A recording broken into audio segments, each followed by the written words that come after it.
The afternoon sun cast a golden glow on the quiet lakeside town of Havenwood. Life here flowed at a leisurely pace, a stark contrast to the bustling cities Helen and Marina had once called home. In their 52 years, each had chosen this serene place as their refuge, unaware that their paths would cross. Helen was the owner of the town's only bookstore. Turn the page. She was a tall woman with hair the color of salt and pepper, tied in a loose bundle, her hazel eyes framed by thin crow's feet that hinted at years of laughter. Marina, on the other hand, was an artist. Her blonde hair fell in soft waves over her shoulders, and in her green eyes lurked a spark of mischief that often caught Helen off guard. They had met a year ago during the annual art fair in town. Marina exhibited her work, colorful landscapes, and abstract studies of emotion, while Helen set up a small booth with books on the subject of art and creativity. Their conversation began with a simple exchange about a novel by a favorite author, but quickly grew into a connection no one expected. "You're a rare find, Helen," Marina said one evening as they sat by the lake. They began meeting weekly, sharing wine, and talking about their lives before Havenwood. Helen worked as a corporate lawyer, and the stress she was feeling led her to seek solace in books, and eventually, in this quiet town. Marina had lived in a loveless marriage for decades, pouring out her unfulfilled desires in art until she finally broke free. Helen smiled, staring at the rippling water. "And you, Marina, are a revelation. I don't think I've laughed like that in years."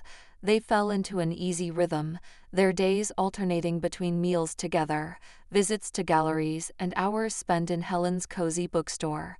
It was a friendship that felt like a lifeline, rediscovering joy in the simplest of moments. As time went on, an unspoken tension began to weave itself into their relationship. It manifested itself in lingering touches, in the way Helen's gaze lingered for a moment on Marina, or in the way Marina's laughter softened when Helen smiled. One evening, after a particularly emotional gallery opening, Marina invited Helen into her studio. "I want to show you something," she said, nervous excitement audible in her voice. Helen followed her into a room whose walls were hung with canvases in various stages of completion. Marina led her over to a closed painting in the corner. Taking a deep breath, she opened it. Helen's breath caught. The painting showed herself sitting on the shore of the lake, sunlight dancing on her hair and a book on her lap. The painting was striking in its intimacy. It conveyed not only her image, but her very essence.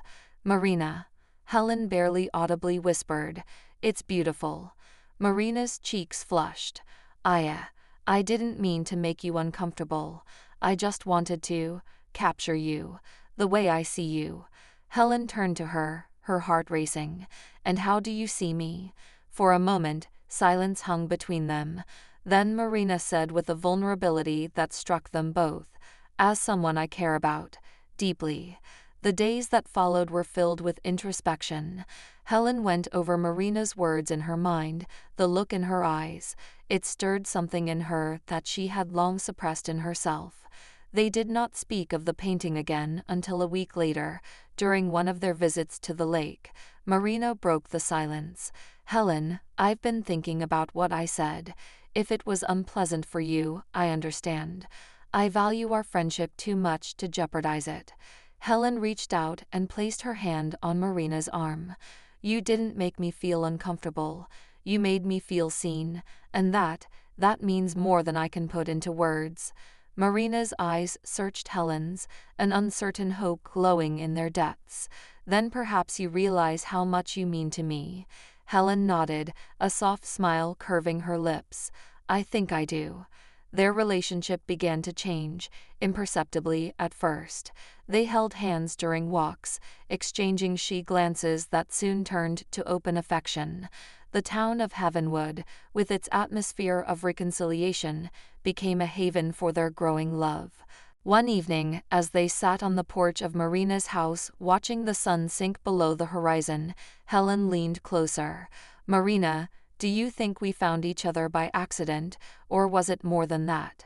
Marina chuckled softly. I'd like to think it was fate, that we were meant to fill in the gaps in each other's lives. Helen's hand found Marina's hand, their fingers intertwined. I don't think I've ever felt like this before, not even in marriage. Marina's gaze softened. Neither have I, but isn't it wonderful to find such a connection at our age? The seasons were changing, and so were their lives. Helen began to include Marina's work in her bookstore, and Marina found inspiration in their moments together, and her paintings took on a new vividness. Their love, once hidden in stolen glances and unspoken words, blossomed into something undeniable. It wasn't without its challenges of a complicated past and the judgment of those around them, but their bond proved unshakable. On a crisp fall evening, they had an event together at a bookstore. Helen read excerpts from her favorite novels, and Marina presented her latest collection inspired by their love story. The town came in full support, and their approval filled the air with warmth. Later that evening, as they stood on the porch of Helen's house, Marina turned to her with a smile. "Do you ever think about where we'd be if we hadn't met?"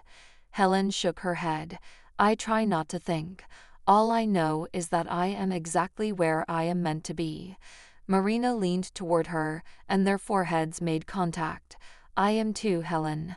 Me too." And in the quiet embrace of that night, they found the peace and joy they had been searching for so long, proving that love, true, transformative love, can find you at any age and in the most unexpected ways.